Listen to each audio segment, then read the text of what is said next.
Saat ini kita semua sedang dihadapkan kepada satu tantangan yang besar,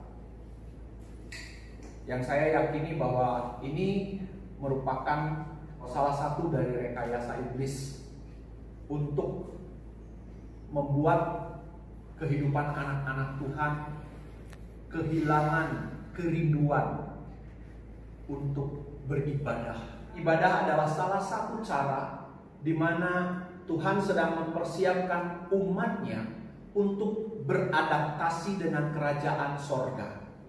Sebagaimana firman Tuhan katakan, ya, bahwa suatu hari ketika kita kembali bertemu dengan Tuhan di dalam kemuliaannya, satu hal yang pasti akan selalu dilakukan oleh setiap anak Tuhan adalah memuji Tuhan.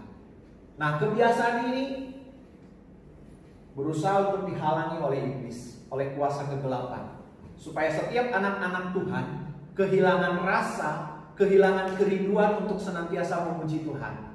Hari ini saya akan menyampaikan kebenaran firman Tuhan yang bertema berjuang sampai langkah terakhir. Mungkin kita bertanya, bukankah keselamatan itu anugerah? Bukankah keselamatan itu pemberian secara cuma-cuma? Lalu kenapa kok harus berjuang? Tiket keselamatan itu sudah diberikan kepada orang-orang yang dipanggil dan dipilih oleh Tuhan.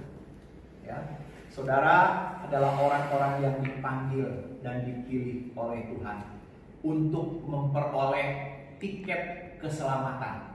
Tapi bukan berarti kalau kita sudah memperoleh tiket, kita bersantai, nanti juga akan sampai ke kerajaan surga. Tetap harus ada perjuangan. Ya, ketika saya sudah memperoleh tiket, saya bisa membeli tiket itu besok pagi-pagi pergi dari rumah ini ke stasiun. Ya, karena kebetulan stasiunnya kereta itu berangkat dari Pasar Turi. Cukup jauh, cukup melelahkan. Sampai di Pasar Turi tidak langsung sudah berada di Bandung. Saya harus berangkat lagi ke Semarang. Dari Semarang oper lagi menuju ke kota Bandung. Saudara, kehidupan tidak akan ada artinya apa-apa kalau tidak disertai perjuangan. Pengiringan kita kepada Tuhan saat ini sedang dihadapkan kepada satu pergumulan yang luar biasa berat. Tadi saya sudah sampaikan bahwa ini merupakan salah satu bagian dari strategi iblis untuk menghambat pertumbuhan kerohanian iman orang-orang percaya. Supaya orang malas untuk beribadah. Supaya orang tidak ada lagi gairah untuk memuji Tuhan. Sehingga tidak ada lagi mulut dari orang-orang percaya menyampaikan puji-pujian ke hadapan hadirat Tuhan. Supaya tidak ada lagi mesbah dupa untuk disampaikan ke hadapan hadirat Tuhan. Itu bagian dari strategi iblis. Ketika kita kehilangan gairah untuk memuji Tuhan, kehilangan gairah untuk beribadah, hati kita menjadi kosong, disitulah kesempatan bagi iblis untuk mengisi hidup kita dengan hal-hal yang sesuai dengan kehendak iblis. Jadi miliki tetap hati yang rindu. Perlu saudara sampaikan kepada seluruh keluarga kita, sekalipun di rumah, tetaplah memuji Tuhan. Sekalipun di rumah, tetaplah membaca firman Tuhan.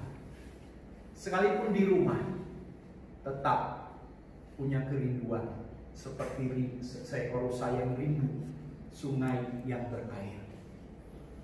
Hati kita tetap rindu untuk bertemu dengan hadirat-Nya, supaya hati kita diisi dengan sukacita, diisi dengan kuasa firman-Nya yang memampukan kita untuk dapat tetap bertahan, berjuang di tengah-tengah tantangan hidup saat ini. Untuk berhasil secara dunia, ya, dalam ekonomi, dalam pendidikan, dalam hal apapun perlu perjuangan, apalagi masuk dalam kerajaan surga. Kita perlu berjuang.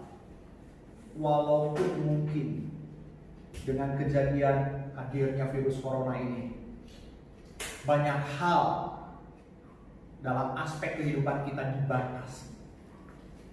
Tetapi biarlah hati kita, lidah kita, mulut kita, pikiran kita tidak dibatasi untuk senantiasa bertemu dengan hadirat-Nya, untuk senantiasa memuji dan memuliakan nama Tuhan.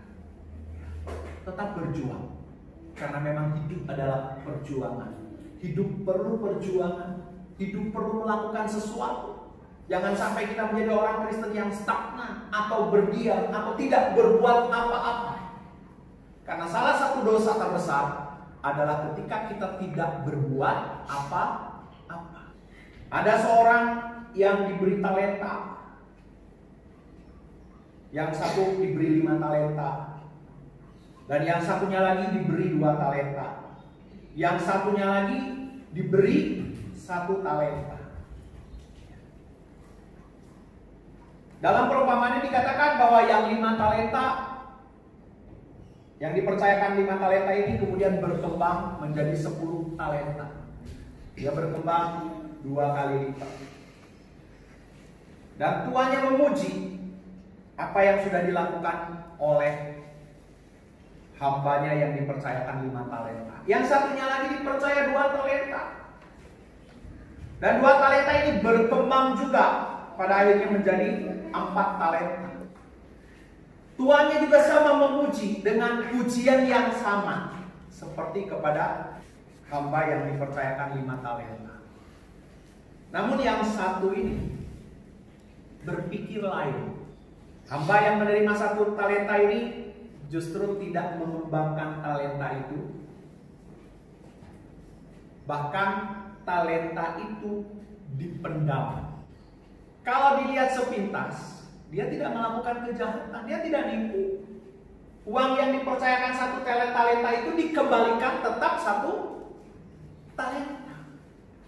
Saudara, ending daripada orang yang dipercaya 1 talenta ini, kalau kita membaca di dalam ayat yang ke-30, dia masuk dalam kesengsaraan yang kekal. Ya. Jelas di sini dikatakan, dan campakkanlah hamba yang tidak berguna itu ke dalam kegelapan yang paling gelap. Secara sepintas dia tidak melakukan kesalahan. Dia juga tidak korupsi. Dia kembalikan uang yang 1 talenta itu. Sebab itu salah satu dosa terbesar yang seringkali tidak disadari oleh banyak orang. Ketika orang Kristen sudah menerima kasih karunia keselamatan, tetapi tidak pernah mau berjuang di dalam hidup, dan tidak mau mengembangkan talenta yang Tuhan percayakan. Nah, ketika kita mengembangkan diri, punya kerinduan, maka kita akan dipercayakan lebih lagi. Seperti yang dipercaya 5 talenta akhirnya menjadi 10, lalu kemudian pada akhirnya 1 talenta yang seharusnya dimiliki oleh orang ketiga ini justru diberikan kepada yang memiliki 10 talenta. Karena apa? Orang yang memiliki atau dipercaya 5 talenta, dia mau berjuang.